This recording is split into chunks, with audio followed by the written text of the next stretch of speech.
Hello, everybody, and welcome to another Teenage Mutant Ninja Turtles Pick 2 draft. We're going to be diving on in shortly, but first, thanks to Wizards for the free preview access in this event so I could get this recorded early. Now, time to talk a little bit slower.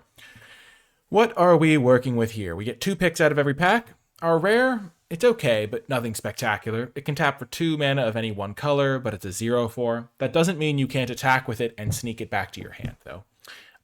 There's also Donatello's Technique, some card draw. Old Hob Alley Cat Blues is a card that I like a lot.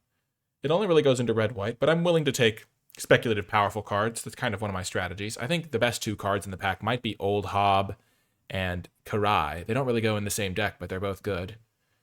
Donatello's Technique is cutesy with things like Buzzbots, where you sneak it back to your hand. I could just take the Karai, make it work on the mana. That's kind of been my strategy sometimes in pick 2 draft. Just take the powerful cards. Eventually you'll figure out what's open. Because if you notice the table, there's only 4 people. So if you end up in the same deck as somebody, you really kind of get wrecked. So you kind of have to find the open lane. Whereas in an 8-person pod, you can share colors with somebody sometimes. I mean, you will usually inevitably do that. I think I'm going to take the Karai. It's a really good card. I also like Donatello.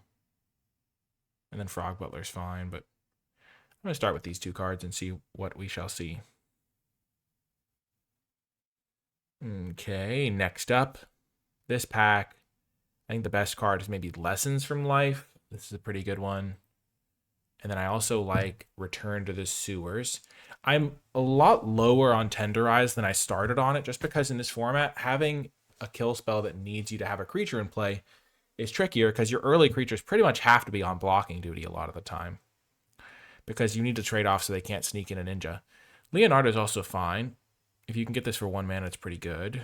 Could go well with the Karai cards that I might want. It's been decent against me, at least. Return to the Sewers is okay, though. Let's do that. Lessons from Life, Return to the Sewers. Go towards blue a little bit.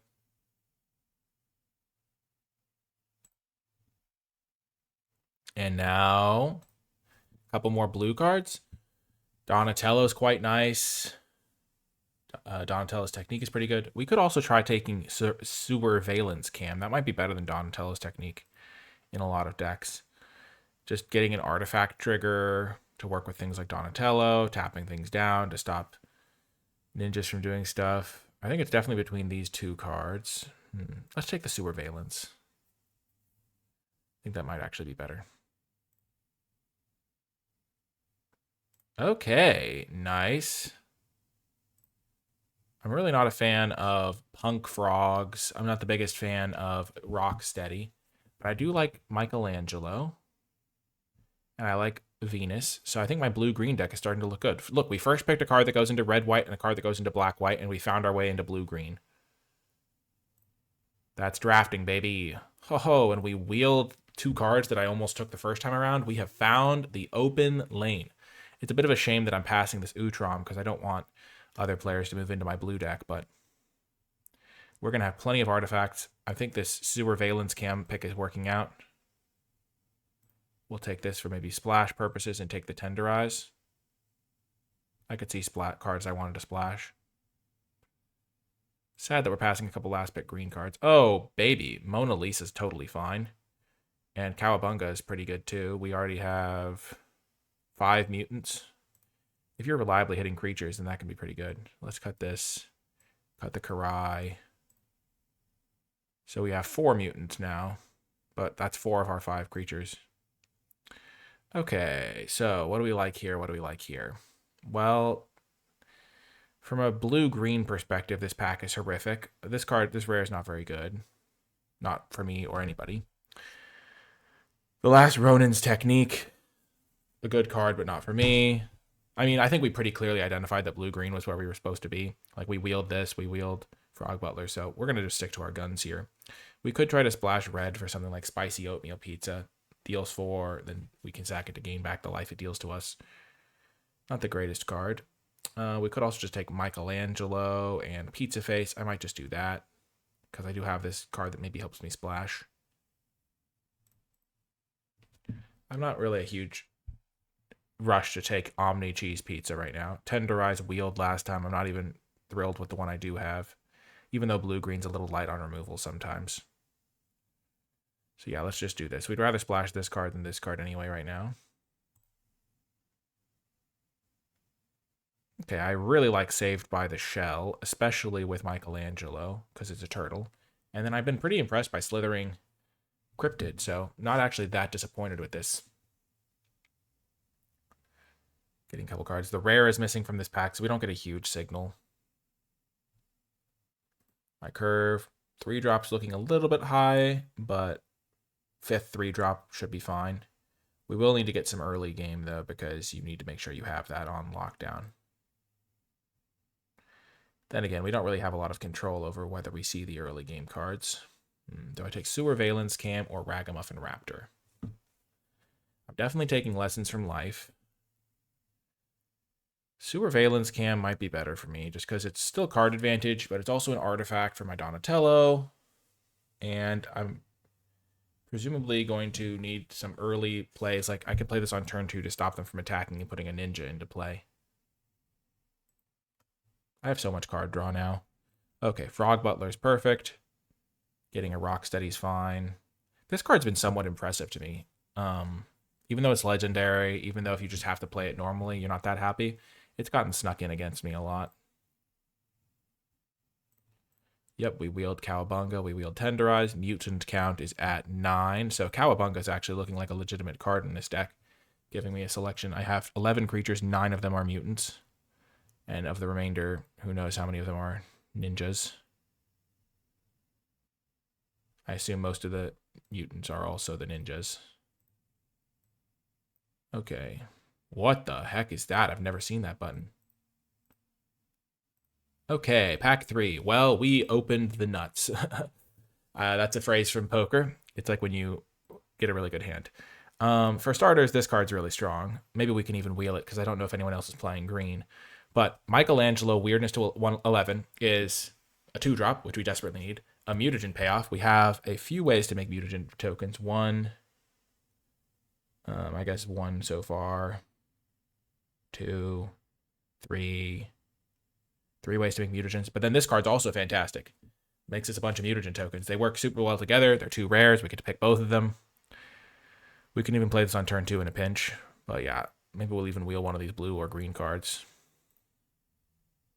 This is brilliant for us. We could not have asked for more. Okay, so we have Tenderize, which I don't love in this set anymore.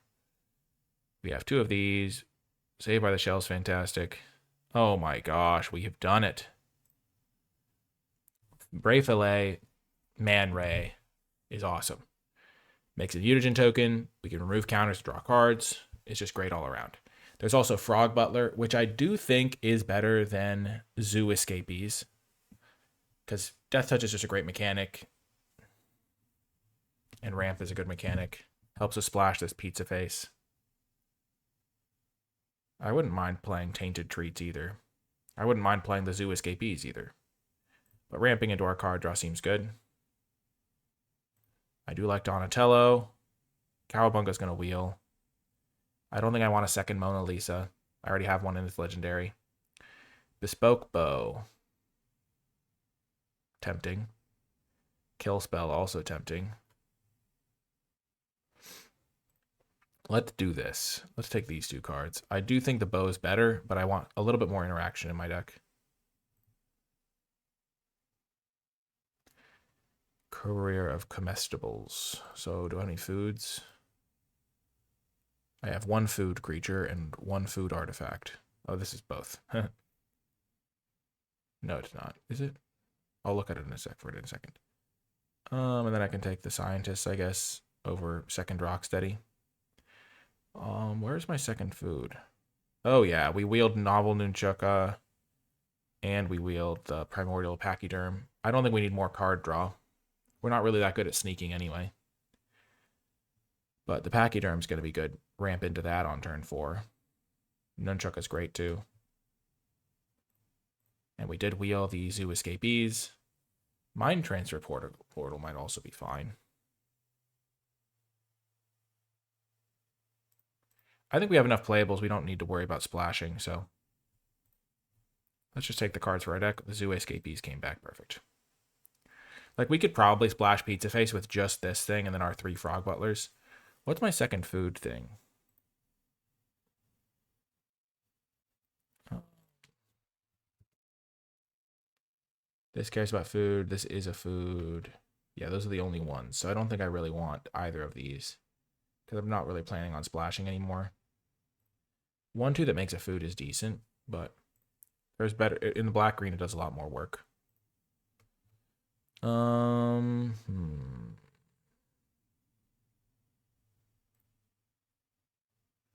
So this helps me avoid Mana Flood and Mana Screw because I have 12 mutants. So when I look at the top 4, I'm probably going to see a mutant and then a couple lands as options. I have so much card draw, so I don't really want to cut lands. I've got these also to help me avoid flooding. This is a late game card. I do want this Rocksteady, I think. Tenderize could be one of the first cards to go. I've got Tenderize, Retromutation, and Return to the Sewers and Nunchucka as interaction. I don't think I want Mutant Chain Reaction. I'll cut that right off the bat. I'm going to cut Utrom Scientist as well. My artifact count is at 3 for this Donatello. And then I've got 1, 2, 3, 4, 5. I have 5 extra ways to make artifacts, so I have 8 artifacts with Donatello. That is a lot better. 3, 4, 5, 6. Oh, this is a combat trick. 2. I think 6 2-drops is where I want to be in this format with all of the ninja decks I've been facing. I've got plenty of card draw. Good ramp. I don't know if I need Mona. I'm going to cut the Mona. I often plan on skipping my 3-drop slot in this deck. I'm going to cut Retromutation as well. Tenderize is good with Frog Butler, so I'm going to keep that. Definitely keeping Saved by the Shell. There's so many choices to be made here. I'm going to cut a Michelangelo because it's legendary. And I don't have that many ways to trigger it. I'm going to cut Donatello, I guess. I only have 2 3-drops now.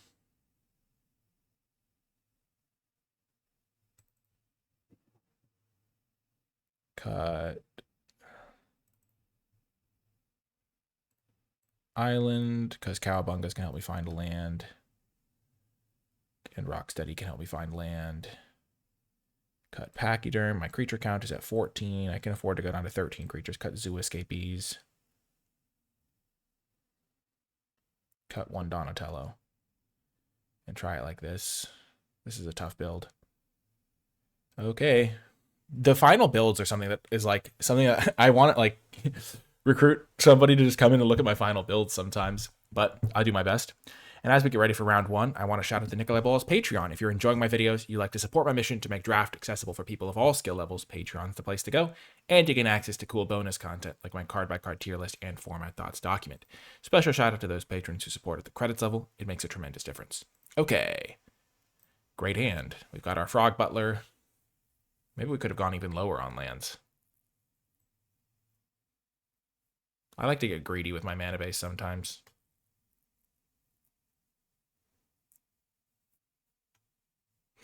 Okay, so that tells me that they are lacking land drops, or generally, or they just drew this one.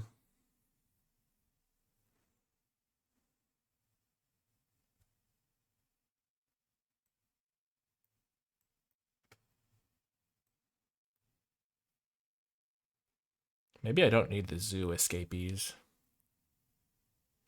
I feel like I'm 1 card draw spell away from being pretty happy. I have so many card draw spells.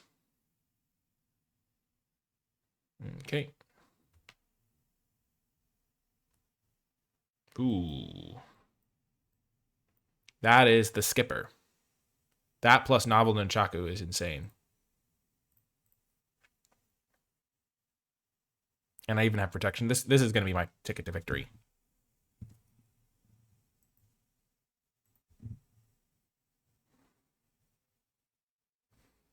Deals combat damage to a player. I may pay this if I do draw a card.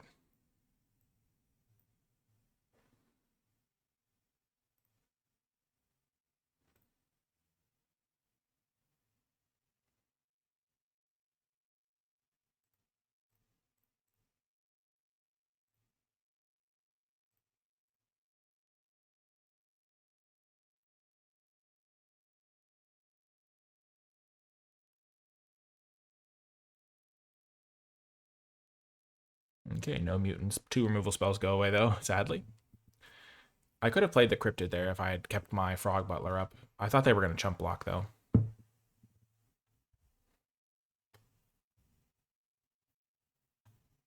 Ooh, Ray Fillet. That's really good.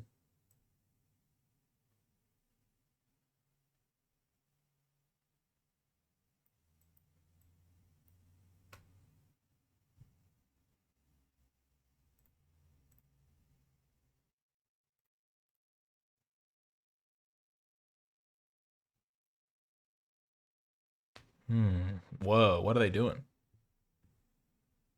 The double block is scary.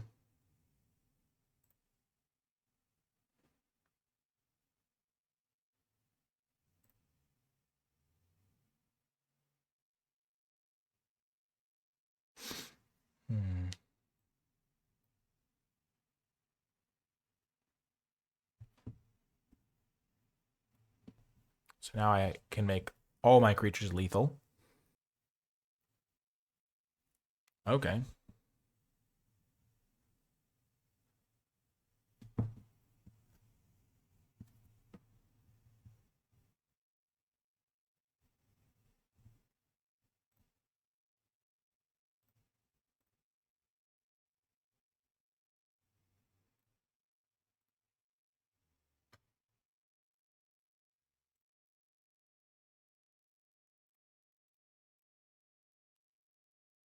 Got him.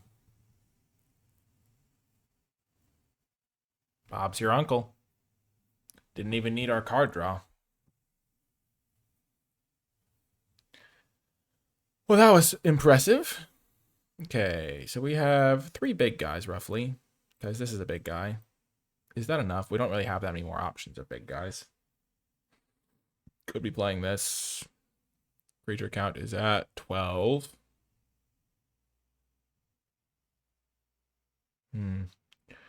Maybe we don't want Mind Transfer Protocol. We'd probably rather have the Pachyderm. I do like the Mind Transfer Protocol.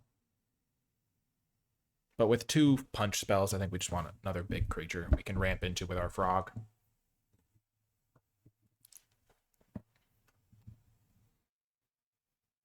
Okay, this is a keeper. Kind of sketch, but we have the combo again. There's definitely some sketchiness when you're relying on the Frog Butler to survive. But Frog Butler into Lessons from Life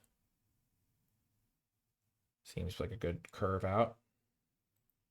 We just have to draw a land.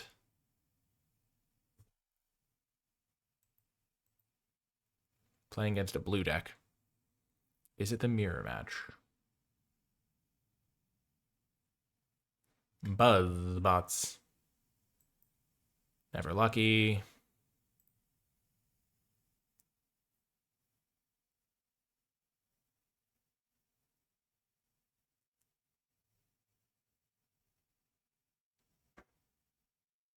Wow.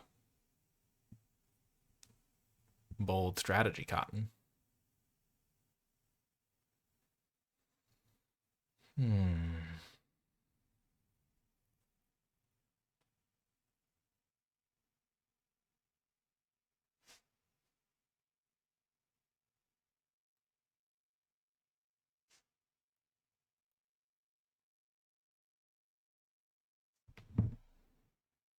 I still like getting Venus out. If I was going to miss my land drop, I would have definitely drawn 3. Ooh, the blue-green mirror. But now I can Nunchaku. It'll put counters onto Venus, and then Venus can attack and draw me cards, potentially. And blue-green might struggle to deal with that. Okay, Mona's definitely going to go down.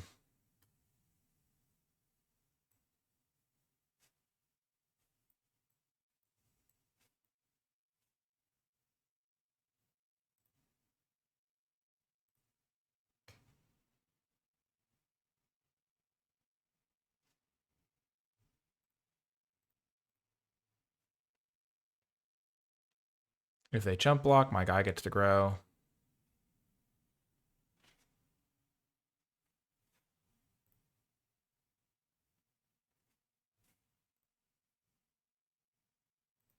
And I have my Tenderize.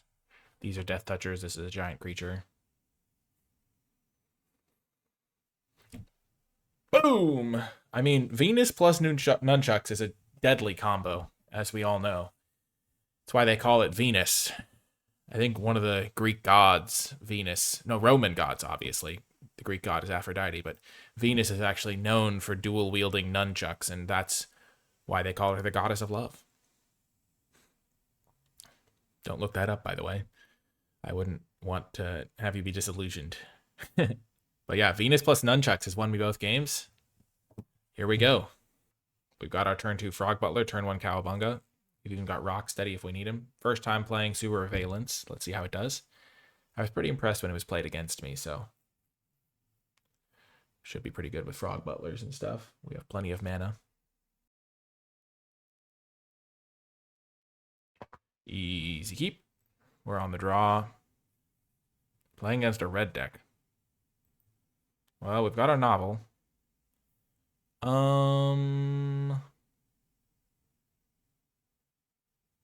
think we'd rather have a land here. We already have a 3-drop. The Michelangelo would be nice, but we need to make sure we hit our land drops.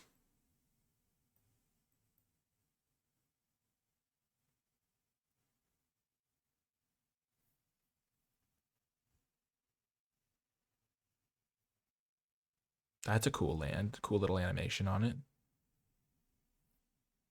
No chance I'm blocking. Okay, here I will play Lessons from Life. So I draw 3, right? So I'm at 1, 2, 3, 4, 5, 6 cards. I draw 3, go up to 9. Never mind.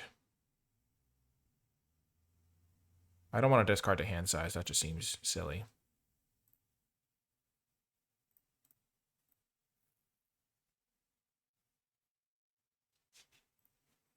Okay, so these are probably all spells.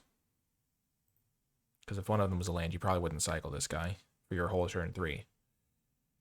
The neutrinos, eh?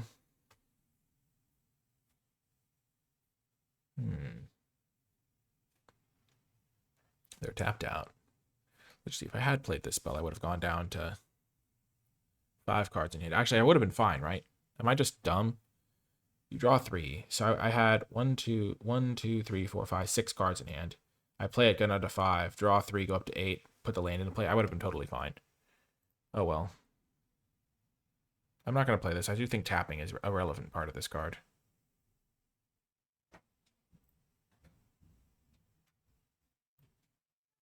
I would rather buff up my Frog Butler, I think, than my Cryptid. Because a 2/2... Actually, no, because making a thing out of that range is good. Okay.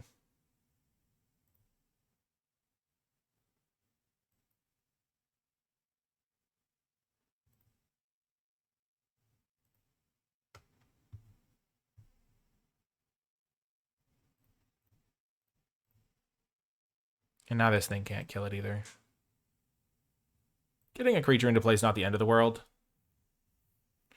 Lessons from Life would have been a good play.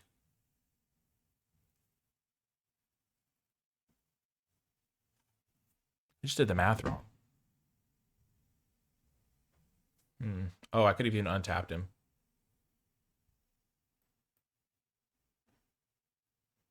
Okay.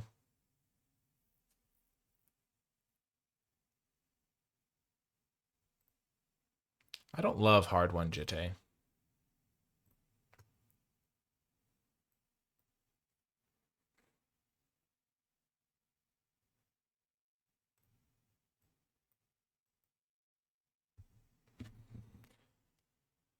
Okay.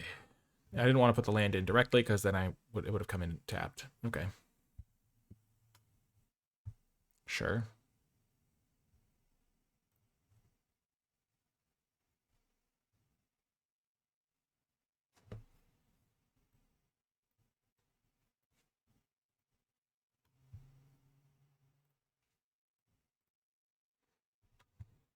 Here's where the Sewer Valence cam comes in handy.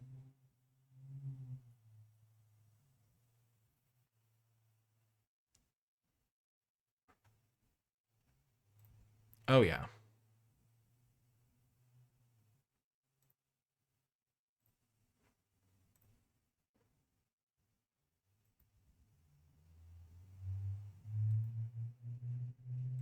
I would like to tap it.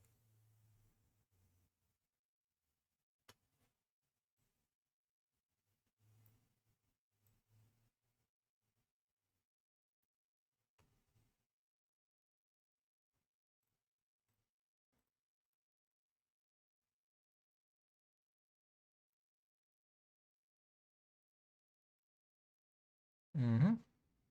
I'll activate this again to tap it again.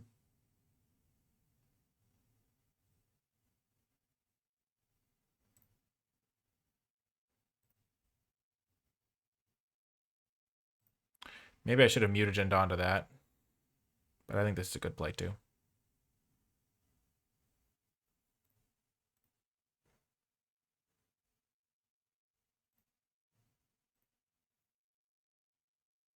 There's the Tenderize we needed.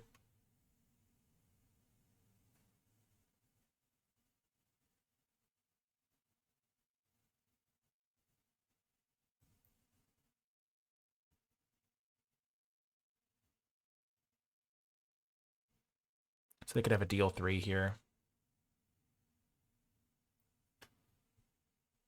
They're definitely jumping this. We're going to play this as a final move after we play Mikey.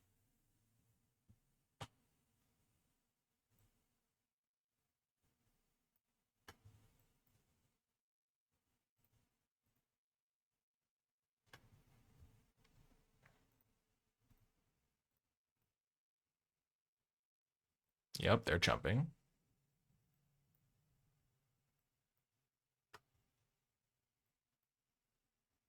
Okay. Next turn, we're probably going to win. They can kill Michelangelo if they have a kill spell. If they have a kill spell, though, they kind of need to kill my big guys.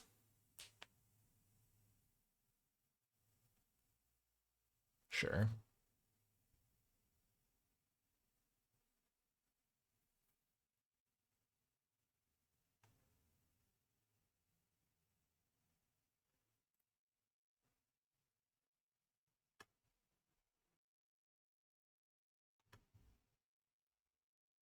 Okay, so can I make this a lethal attack? Every single counter is 2 counters. I can play this for 4, 5, x equals 6, 8. I can play it for x equals 8, and then use all of the ones I have. No, x equals 6, I mean. No, x equals 8. X equals 8. So if I use x equals 8,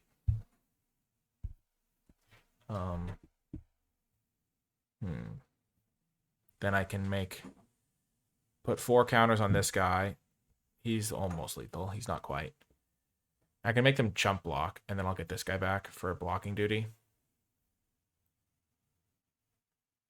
So let's just make x equals, and then we can buff up the frog butlers too. So let's do x equals 6.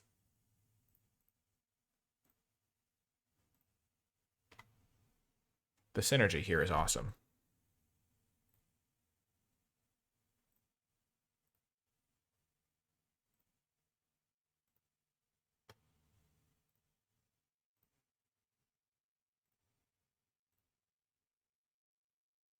So now they block 7, they take 7, 10, 13. So I just need to put 1 more on each of the frog butlers.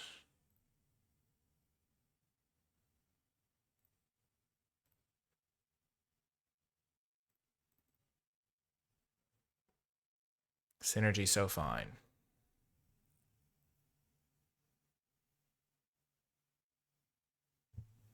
Boom. That was awesome. I got both of those in the same pack, by the way. No joke. Oh my gosh. That was pretty good. Let's go. Let's get to the finals. Oh, obviously our feature art card has got to be... Where is Michelangelo? Weirdness to 11. The weirdness has gone to 11, and my wins are about to go to 4. The maximum that I can get. That's the dream, at least. My goal, my hope, my deepest desire. This deck is sick. I think this is a good strategy when you're drafting in pick 2 draft as well. It's so important to find the open lane that you can just like kind of willy-nilly take the most powerful card. Don't worry about flexibility because you just have to find the open lane and you just want the strongest cards available. You're not going to be like benefit. I don't think you benefit as much from taking more flexible cards necessarily. We'll keep this. 1 drop, 2 drop, 3 drop, 4 drop. Cowabunga. Okay, we didn't whiff. That's fortunate. I would have been sad if I had whiffed. Blue-red artifacts. So we're playing another unique matchup. That's cool. I do like the Mouser Foundry. I think we saw the value of Sewer Valence Cam. It saved me like... It won me the game, honestly. It saved me so much life. And drew me my kill spell. Nobody. Oh my gosh. Brilliant plays. That's going to be a... That's going to be an annoying curve to deal with in this format for sure.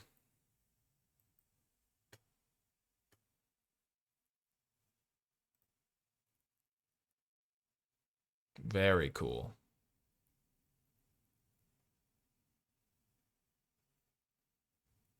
I wish there was a record. I forget whether they scribed at the top.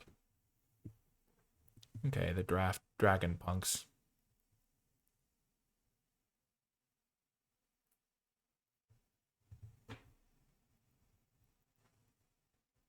They're almost out of gas, and I'm about to have infinite cards.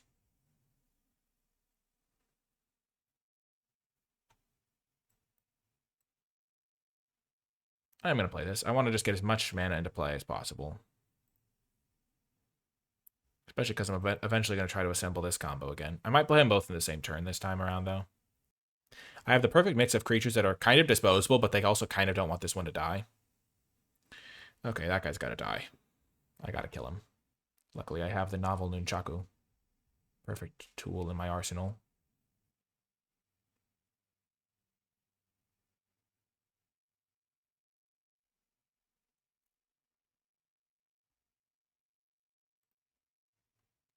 Okay, I take a big hit. Here's my plan. I'm going to stop on their upkeep. This can be used to cast this, but they can't use this unless they have enough mana. If this is a kill spell, they could kill the Michelangelo. But my current plan is to go Nunchaku, 2/3 fights 3/3. Play Michelangelo, and then use this on upkeep to tap this thing down. Okay, new plan. New plan. Ooh, that's actually great. Now I can go land, obviously. This, Nunchaku.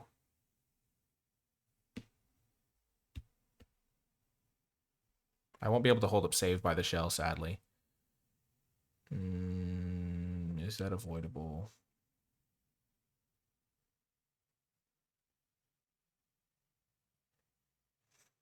One, two, four. Oh man, that's tough.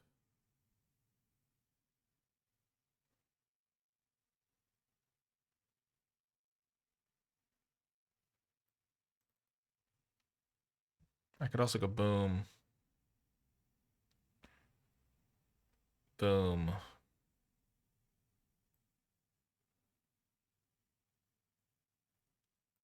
This is a tough choice.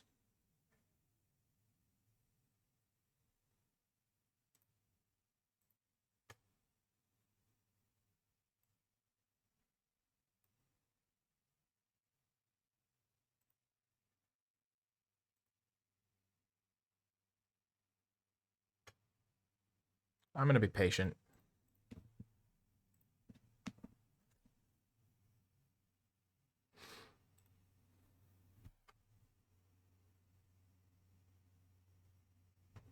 This combo is so powerful that I really want to assemble it. And having saved by the shell for only 1 mana means that I can next turn Assuming I tap something with the Sewer Valence Cam, go Michelangelo, activate this while also holding up the Save by the Shell, because that'd be 7 mana exactly. And then the next turn I go for Mutagen, Living Ooze, and win. Or I just go both of these next turn and just don't get too greedy. They don't have that much power in play. Like, they could hit me for like a little bit. Sure, that's okay.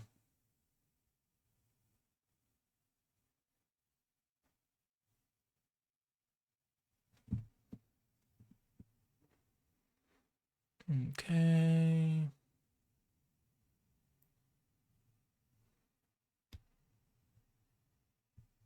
So if I protect my guy here,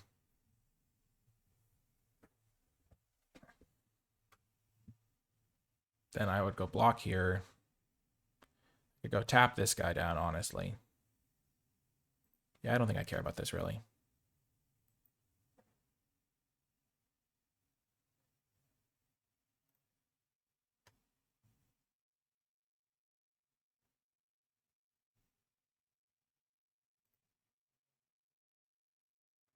I'm fine trading this for a 3-2.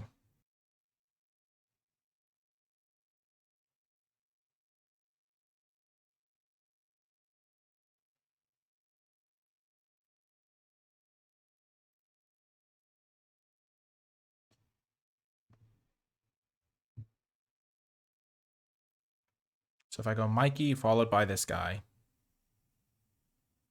4, 5, 6, 7. Or I can go Mikey, put counter. So I have 4, 5, 6, 7. Mikey plus counter is 3. Cryptid plus counter is 4. Mikey counter, counter. Cryptid.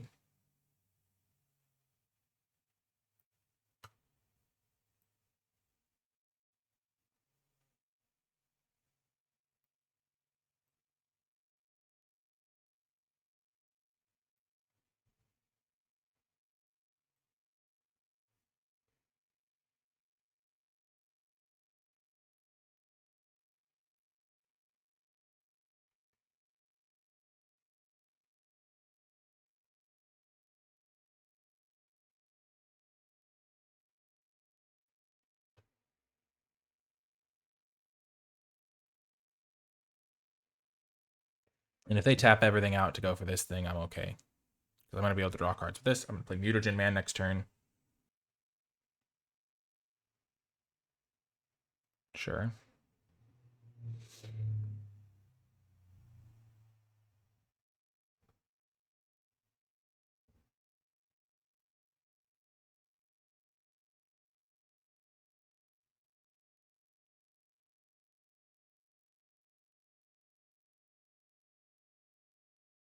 You can only deal damage to creatures. Okay.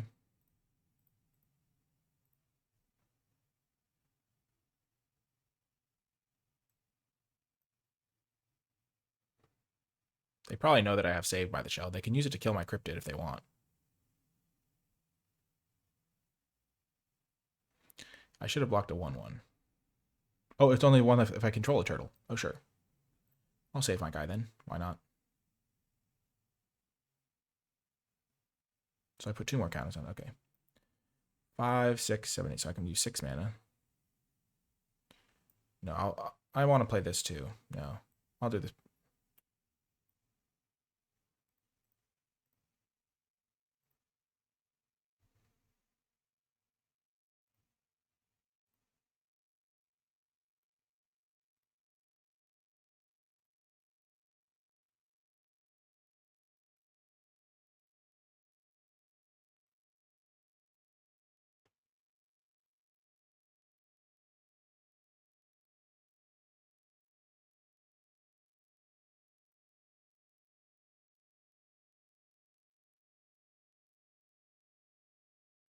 I'm still alive if they have a lot of the cards they might have.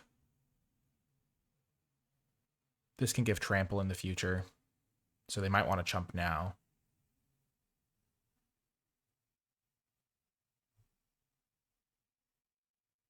This guy has 7 toughness, so they can't kill it with a deal 6 removal spell.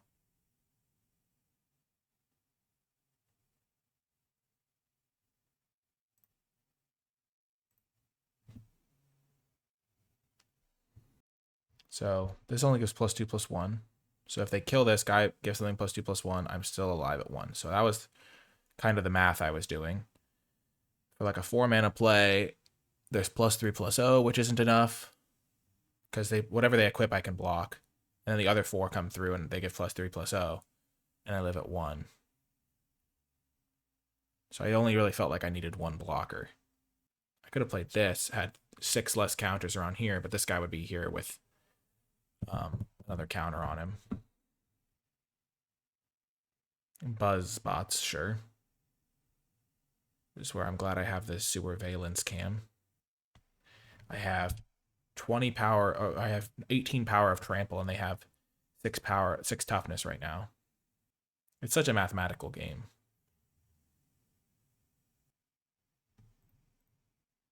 %100% have to block. That's why I put the extra counter on him, so I wouldn't have to worry about them finishing it off with a deal 6 post-combat. Okay.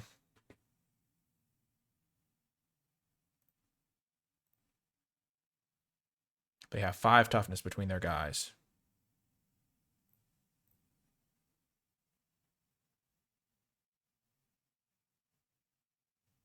So they jump here. Then they have 4 toughness.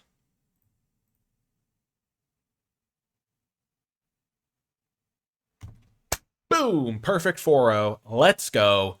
Awesome deck. Super fun to play. I hope you enjoyed it as much as I enjoyed making it. This was a lot of fun. The deck was sensational. It's easy to have fun when your deck is messed up, and this deck certainly was. I mean, Venus plus the Nunchucks was fantastic. I think Slithering Cryptid might just be a fantastic card in the format. Never drew Donatello, but didn't really miss it. Didn't really miss any of the cards we cut, honestly. I think we did a pretty good job building this, considering how nervous I was for the build. The Cowabungas were pretty good. Sewer Valence Cam did some serious work. Zoo Escapees with a solid 2-drop. We had just enough 2-drops, I think. 5 2-drops seemed like a good number. We didn't go up against Black-White at all, but I don't think. But lots of strong cards. The card draw was great. The deck just played out like a dream. Loved it. And if you made it to the end, in the comment section down below, leave hashtag 11-0 because we brought the weirdness up to 11, got 4 wins, went undefeated. So weirdness to 11. We're just going to count those 4 wins up to 11, I guess. 11-0 to let me know you made it all the way to the end of the video. I hope you enjoyed it. Thanks again to Wizards for the free preview count, or just crazy combo, because this is maybe one of the best combos in the entire set, and we got both of them in the same pack. So hashtag crazy combo would also work. This is also a crazy combo. We were doing all sorts of combo stuff, but this one was pretty sensational. But I hope you enjoyed it. Thanks again to Wizards for the free preview access so I could get this recorded, and I will talk to you next time.